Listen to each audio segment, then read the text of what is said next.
Namaste, my dear friends. Referring to you now, statutory updates from place of supply. Where first I am bringing you down is in the case of export of services, where there are the few conditions should be satisfied as per the section 2, section 6 of the IGST. What are the 6 conditions? The location of supplier should be in India. The recipient of particular location of supplier of service in India, the location of the recipient of service outside India, the place of supply is outside India, the payment should be realized in the foreign currency or wherever permitted by Reserve Bank of India in Indian rupees. Further, the particular exporter of service and the importer of service should not be mere head office and branch office. If all the conditions are satisfied, as you are aware of the export of services. But here what is the amendment taken place? Means if the payment received by the exporter of services in terms of special rupee Vastro account, if the payment realized in this particular route, is it considered as a export of services? Clarification given by CBSE by saying that yes, even the exporter of services realize the payment in special rupee Vastro account, also be called as export of sale proceeds realization, qualify for export of services. In case of supply of goods are considered, there is an amendment taken place in the recent past from 1st October 2023. Before going to the amendment, what is the provision of supply of goods? In the case where the supply involves movement of the goods, as per section 10(1)(a), it is where the movement of the goods terminates, correct? Then if the goods supplied without movement of the goods, the place of supply as per section 10(1)(c) is location of the goods at the time of delivery to the recipient. It is as per the 10(1)(a) as well as 10(1)(c). Now in between they have added one new provision, section 10 subsection 1 clause CA of IGST Act, where it says that notwithstanding anything mentioned in section 10(1)(a), 10(1)(c), that means we should not consider 10(1)(a) as well as 10(1)(c) if there is a supply of goods to unregistered person. Then how to identify the place of supply? Place of supply in the case where the supply of the goods supplied to unregistered person, the location of recipient address is the place of supply. If the address is not given by the recipient of that goods, but state name is mentioned in the invoice, then that state of the recipient is the place of supply in the given case of section 10(1) CA, where there is a supply of the goods to unregistered person. Now the difficult situation comes into picture here is if the recipient of the goods being an unregistered person who given his address which is different from the delivery address. That means billing address differs from the delivery address. That means to say that I am from C of Chennai, I am purchasing the goods especially through e-commerce operator. In that case, I ask my e-commerce operator to deliver the goods to Mumbai, where my particular son pursuing the course. Therefore, I place the order where as a buyer C of Chennai, I given the address, but delivery address is Mumbai, where my son studying the courses. In that case, billing address and the delivery address differs, where especially the goods are made through e-commerce operator. In that case, for a supplier of the goods, what is the place of supply? Supplier of the goods place of supply is equal to the delivery address of the particular goods is the place of supply. That clarification given by CBSE in the recent past 26 June 2024, well applicable, which is retrospective effect, is my dear friends. Therefore, well applicable for our September 2024 examination as well as the the January 2025 examination also applicable. Well applicable, these provisions all retrospective effect. What is provision says that? This provision says that if the goods has been supplied to unregistered person, where the unregistered person being a buyer place the order through e-commerce operator by giving billing address different from the delivery address, the place of supply goes to delivery address. The supplier should be record the delivery address is the address of the recipient in the case where the supply of the goods supplied to unregistered person. Further, my dear friends, bringing to a notice the particular provision called as import of goods. My dear friends, import of goods, generally the levy of custom duty takes place. There is no levy of GST by Department of Customs, Department of GST. The GST will be levied only when the import of services. Import of goods, GST department has no right to levy the IGST. Department of Customs will levy the duties of customs on account of import of goods. It is a pattern. But here, what is the amendment taking place from the 1st October 2023 is the amendment as follows. What is the amendment? Where the goods has been in the name of specified actionable claims, import of that goods has been taken place. In that case, the Department of Customs not going to levy the custom duty because it is intangible nature. Therefore, in the given case of import of specified actionable claims is import of goods, IGST will be levied by the Department of the GST, not by the Department of Customs. That clarification has been given in the given case of notification number 3/2023. Place of supply for transportation of goods. Also, there is an amendment.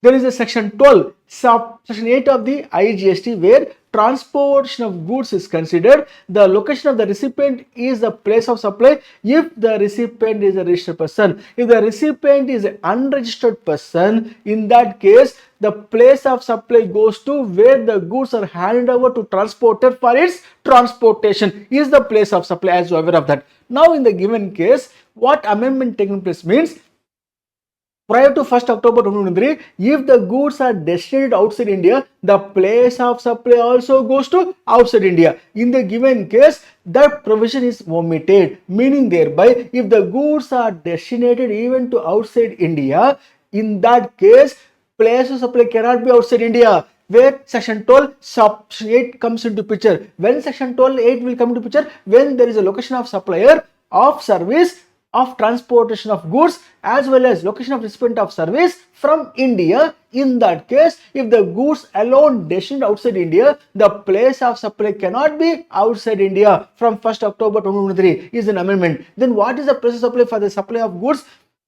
By road or by air, whatever may be transportation of goods, services supplied, which is destined outside India, place of supply is as per section 12 subsection 8, where the location of the recipient is the place of supply.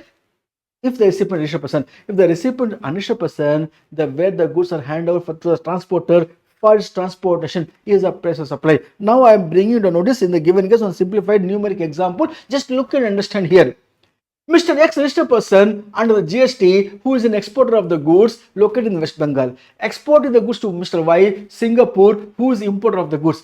But Mr. X approached the air cargo transporter Mr. Z, who also belongs to West Bengal.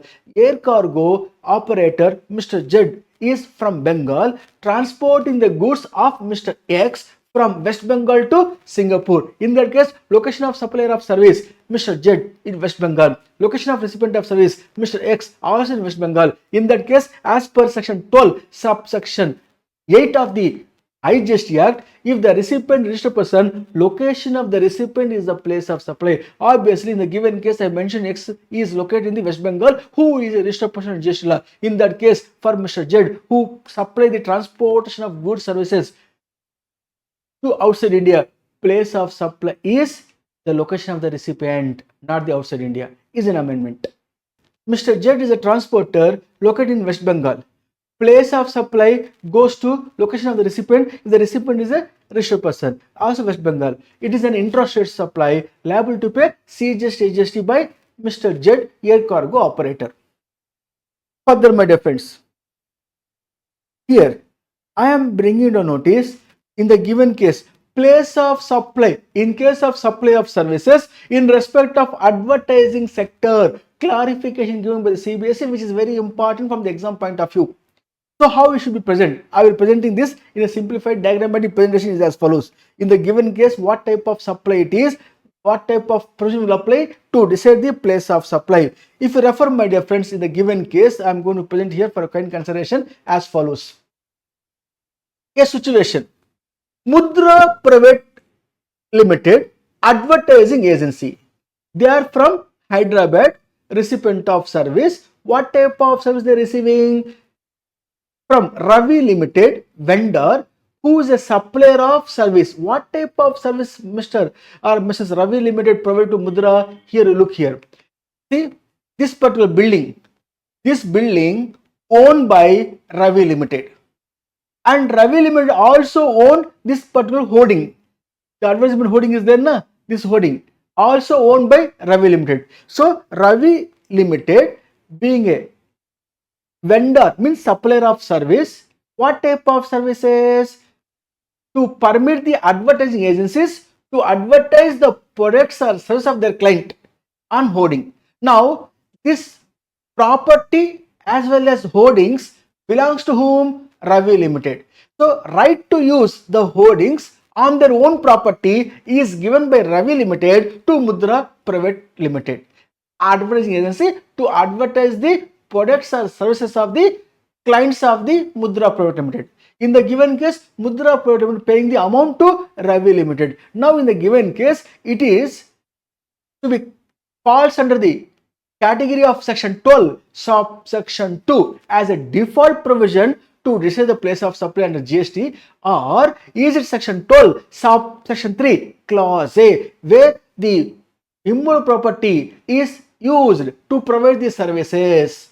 The clarification given by CBIC here, the property, immovable property owned by whom? Ravi Limited. So the advertising particular hoardings to advertise is given on rental basis by Ravi Limited to Mudra Private Limited is called as renting of immovable property nature services. Resultantly, it should be covered under section 12 subsection 3 clause A, because the property owned by Ravi Limited, using that property they hosted the hoardings, permitted the others to advertise their product or services. In that case, the place of supply for Ravi Limited is as per section 12 subsection 3 clause A, where the property is located or intended to be located. If it is outside India, the location of the recipient is the place of supply as per section 12 subsection 3 clause A should be considered. What is the relevant point here is the property and the hoarding is owned by Ravi Limited and permitted the others to advertise their product or services. In that case, renting of immovable property nature services 12(3)(a), service directly relating to immovable property accordingly will be going to be decide the place of supply. Section 12 subsection 3 clause A comes into picture. Coming to other end, on the other hand, if Mudra Private Agency is received the services from Ravi Limited, who is a supplier of what type of services Ravi Limited provided here? Ravi Limited says that I am not the owner of the building. I am not the owner of the particular hoarding. I have taken the hoardings as well as the building on rental basis. Now I am permitting to Mudra Private Limited to advertise their product, their client products or services. So in that case, Ravi Limited is not the owner of the property. In that case, taken on rental basis and permitting to others to advertise on the hoardings. In that case, it is not an immovable property. It is section 12 subsection 2 by default. It is nothing but what? A supply of services which is permitted to others to use the hoardings. That means Ravi Limited says that I am not the owner of the building, but the building hoardings I have taken on rental basis. I am not the owner of the building. The hoardings I taken on rental basis, and that hoardings I have permitted to Mudra Private Limited to advertise their products, their client products or services. In that case, Ravi Limited provide these services cannot be classified under section 12(3)(a), which is not immovable property nature, which is to be considered as a section 12 subsection 2. Namely, it is to be considered as a default provision where the section 12 subsection 2 applies. Location of the recipient is a place of supply if the recipient is a registered person. If the recipient is a registered person, the address of the recipient is available with the location of the supplier is the place of supply. If that is also not available, location of the supplier is the place of supply as the provision of section 12 subsection 2. You are already aware of this. Accordingly, should be decide the place of supply. What is the difference between this and the earlier example? Means earlier case, the Ravi Limited owned the property and permitted the others to display their product or services. Now in the second case, Ravi Limited is taken the property on rental basis, hoardings on rental basis, and the hoardings given to others to display the product or services of the others. In that case, it is told to. If the property owned by Ravi Limited, then 12(3)(a), as simple as this. Further, my dear friends, supply of services, especially in the given case, supply of services, co-location services. What do you mean by co-location services? How we should understand the co-location services in the given case? Co-location, where generally, my dear friends, if you refer here, this particular building owned by me, my name is X Limited, and this building is well furnished with all equipments, and the other instruments like the instruments like hosting and information technology instruments also be available in the particular building. So I am giving this building owned by me to software companies to store their particular data, and they can process the data. Such a facilities also be I provided in that building, and as a whole the entire building given on rental basis. In that case, the compo supply. If so, in the given case, clarification given by CBIC stating that it is not a renting of immovable property, because I have given not only building but also given infrastructure for the software companies for processing the database and all. In that case, it is section 12(2), namely default provision. On the other hand, if I given the building with basic amenities like sofa, chair, that's it, but not the infrastructure, information technology software, storage capacity, equipments and all, I have not given. Only given the property with some basic infrastructure of furniture. In that case, it is falls under section 12(3)(a), namely renting of immovable property for commercial purposes, where the place of supply is section 12(3)(a), where the property is located or intended to be located. If it is outside India, location of the recipient is the place of supply, where I have given property with basic facilities of infrastructure. If I given the property with all other amenities or equipments for component, namely hosting and information technology, infrastructure, storage purpose, and the infrastructure devices which has been provided to information technology companies, along with all these equipments, I given the property on rental basis, it is not a place of supply as per section 12(3)(a). It should be as per section 12 subsection 2 is the place of supply. What is the place of supply as per 12(2)? The location of the recipient is a place of supply if the recipient is address, recipient is the registered person. If not, recipient address is available, is a place of supply. If that is also not available, location of supplier is the place of supply. Like that, you have to decide the place of supply in case of co-location services. Simple, my dear. Location of property. If the property is given on rental basis with only basic infrastructure, sitting, chairs and sofa, that's all, is renting of property 12(3)(a), place supply. No sir, it is the property in which we have been installed various infrastructure equipments which will be used by the information technology and software services, storage database, safeguarding, firewalls, that and this has been protection is given. In that case, that property equipped with all infrastructure amenities of information technology, in that case the property given as on rental basis, it is not 12(3)(a), it is 12 subsection 2 of IGST is the place supply. Further, my dear friends, in the case of online information database access retrieval services is considered, The place of supply here, as you are aware of that, location of the recipient, and the OIDR service provider liable to pay IGST if the supply of the service of OIDR, online information database access or retrieval services provided to non-taxable online recipient, namely unregistered person. Generally, earlier, the particular Facebook, Google, they are enjoying the benefit of non-payment of IGST. Now they are liable to pay IGST if they supply their services to unregistered persons in India, basically, to speak. Example also is here, there.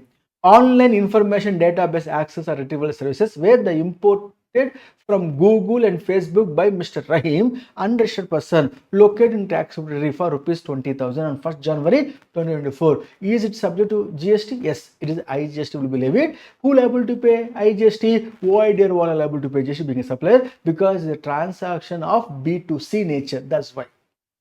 Further, my dear friends, referring to here, the case of newly amended provision, specified actionable claims. If so, import of specified actionable claims, who liable to pay? IGST. Specified actionable claim supplier only liable to pay IGST. As import of goods, that particular IGST should be paid to Department of GST. Now, the supplier of this particular specified actionable claims is the supplier of goods. In that case, the supplier liable to pay GST in India. Supplier, if not having the place of business in India or representative in India to pay the IGST, then he should appoint a representative in India to pay IGST, where they should have to pay the GST to Department of GST. Having one single registration is sufficient all over India because they are having only one registration to pay IGST at the rate of 28%. When the particular online money gaming or specified actionable claims, especially provided from outside India to India, the online money gaming wala only liable to pay GST. Suppose online money gaming wala says that I have no place of business, I am not having any representative, I am not going to pay IGST. If he says, the government of India says that, hey, Mr. Online Money Gaming or the specified action program service provider, your service, your particular product not allowed to display through internet in India. That means supplier liable to pay IGST in case of specified actionable claims which is imported as import of goods. IGST liable to pay Department of GST, not by Department of Customs. Only one case, import of goods, Department of Customs not liable to pay, not going to pay, charge the custom duty. What the product? Intangible product. What is it? Is specified actionable claims. How many are they? There are 6 points. 1. Lottery, betting, gambling, horse racing, casino, and online money gaming. If these goods has been imported, which is intangible, who liable to pay GST? Supplier liable to pay GST. He should have to have place of business in India or a representative in India to pay the IGST. Is clear, my dear friends?